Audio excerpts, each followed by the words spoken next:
ایک مقدس شہر جسے بیت المقدس یا یروشلم سے جانا جاتا ہے۔ اس شہر کو دنیا کے سب سے پرانے شہروں میں سے ایک مانا جاتا ہے۔ اس دنیا کی تاریخ میں ابھی تک سب سے زیادہ انسانوں کی جانیں اسی شہر کے لیے لی گئی ہیں، اور یہ کہنا بالکل غلط بھی نہیں ہوگا کہ جتنی زیادہ جنگیں اس شہر کو حاصل کرنے میں ہوئی ہے، شاید ہی ہسٹری کے اندر کسی اور شہر کے لیے اتنی جنگیں ہوئی ہوگی۔ دوستو، اس شہر کے بارے میں یہ بھی کہا جاتا ہے اس شہر کا ذرہ ذرہ مقدس ہے۔ دوستو، آپ کو بتاتے چلے، یہ دنیا کا ایک لوتا ایسا شہر ہے جس کو تینوں ہی ابراہیم مذہب یعنی کہ یہودی عیسائیوں کے ساتھ ساتھ مسلمانوں بھی یہ حد سے زیادہ مقدس مانا جاتا ہے۔ یہودی مذہب کے مطابق ہماری دنیا کی شروعات ہی اسی شہر سے ہوئی تھی۔ ساتھ ہی ساتھ ابراہیم علیہ السلام نے اپنی بیٹے کی قربانی کی تیاری بھی اسی شہر میں کی تھی۔ اتنا ہی نہیں، اسی شہر میں وہ دیوار بھی موجود ہے جس کو یہودی مذہب میں سب سے زیادہ پوتر مانا جاتا ہے۔ یہ وہی دیوار ہے جس کو ویسٹرن وال کہتے ہیں، اور یہ دیوار ایک گریا گرام سے بھی جانی جاتی ہے۔ آپ کو بتاتے چلے کہ یہ دیوار ہیکل سلیمانی کا بچا ہوا حصہ ہے جس کو ہزاریں سال پہلے حضرت سلیمان علیہ السلام کی طرف سے بنوایا گیا تھا۔ دوستو، وہیں عیسائیوں کا ماننا ہے کہ اسی شہر میں حضرت عیسیٰ علیہ السلام کی پیدائش کی جگہ موجود ہے، اور بلکہ یہ وہی شہر ہے جہاں پر عیسیٰ علیہ السلام کو سولی پر چلایا گیا تھا۔ ساتھ ہی ساتھ عیسائیوں کا سب سے مین کلیسا بھی یہیں موجود ہے۔ اور اگر بات کریں مسلمانوں کی، تو اس شہر میں وہ الاقصی نام کی مسجد موجود ہے جس کو اسلام میں تیسری سب سے پوتر جگہ مانا جاتا ہے۔ یعنی مکہ مدینہ کے بعد مسلمان سب سے زیادہ اگر کسی جگہ کو اہمیت دیتے ہیں تو وہ یہی جگہ ہے۔ اس کے علاوہ مسلمانوں کے لیے یہ جگہ قبلہ اول بھی ہے، کیونکہ کعبے سے پہلے مسلمان اسی شہر کی طرف رک کر نماز پڑھا کرتے تھے۔ دوستو، ہمارے آخری پیغمبر یعنی حضرت محمد صلی اللہ علیہ وسلم نے جب معراج کا سفر کیا تھا تو یہ وہی شہر تھا جہاں مسجد الاقصی کے اندر آپ نے تمام نبیوں کی امامت کرائی تھی، اور تمام نبیوں نے آپ کے پیچھے نماز پڑھی تھی۔ اور اس کے علاوہ حضرت سلیمان علیہ السلام اور داؤد علیہ السلام جیسے بہت سارے بڑے بڑے نبی،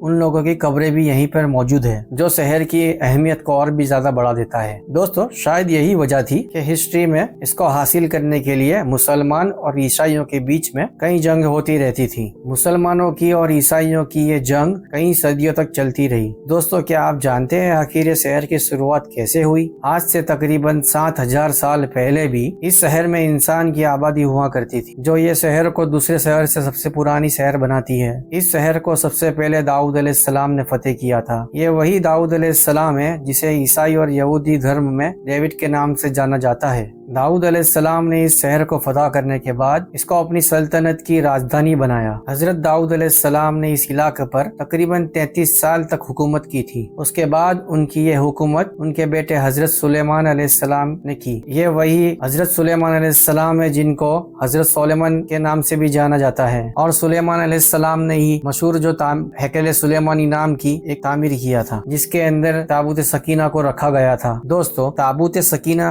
حد سے زیادہ خاص ہوا کرتا تھا، اور اس صندوق کے اندر پرانے زمانے کے گزرے ہوئے نبیوں کے تبورات رکھے گئے تھے۔ دوستو، حضرت سلیمان علیہ السلام کے چلے جانے کے بعد اس شہر میں بہت سارے اتار چڑھاؤ آتے رہتے ہیں۔ اس کے بعد 598 BC میں یعنی کہ حضرت عیسیٰ علیہ السلام کے بھی تقریباً 600 سال پہلے بابل کے بخت نصر ظالم بادشاہ نے ان لوگوں پر حملہ کر دیا، اور یروشلم پر حملہ کرنے والے بخت نصر نے نہ صرف اس کے اوپر حملہ کیا، اس شہر کو پوری طرح سے برباد کر دیا، اور ہزاروں بنی اسرائیلیوں کو موت کے گھاٹ اتار دیا، اور اس سے زیادہ کئی یہودیوں کو غلام بنا کر بابل لے کر چلا گیا۔ شہر کی اس تباہی میں ہیکل سلیمانی نام کی جو مشہور عمارت تھی وہ بھی پوری طرح برباد ہو چکی تھی، اور اس عمارت کے اندر موجود تابوت سکینہ، وہ مقدس صندوق تو ایسے غائب ہو گیا کہ آج تک اس کا کسی کو پتہ نہیں۔ اس کے بعد دھیرے دھیرے وقت گزرتا گیا، اور پھر کچھ سالوں کے بعد 539 عیسیٰ پورو میں سائرس دی گریٹ نام کے ایک ایرانی اور بہت ہی رحم دل بادشاہ نے اس بابل پہ حملہ کر دیا۔ سائرس دی گریٹ نے نہ کہ صرف بابل کو فتح کیا بلکہ ساتھ ہی ساتھ ان تمام یہودی غلاموں کو بھی آزاد کر دیا، اور ان کو اپنے وطن جانے کی اجازت دے دی تھی۔ یہ لوگ نہ صرف ان کے وطن میں واپس ہوئے، انہوں نے سائرس دی گریٹ کی مدد سے ان کی جو مشہور عمارت تھی اس کو پھر سے بنوا لیا، جس کو ہیکل سلیمانی کے نام سے جانا جاتا تھا۔ اور اس کے بعد وقت نے اپنے آپ کو پھر سے بدل ڈالا، اور 70ویں عیسوی میں اس دور کی سب سے طاقتور سلطنت یعنی کہ رومن سلطنت نے یروشلم پر حملہ کر دیا۔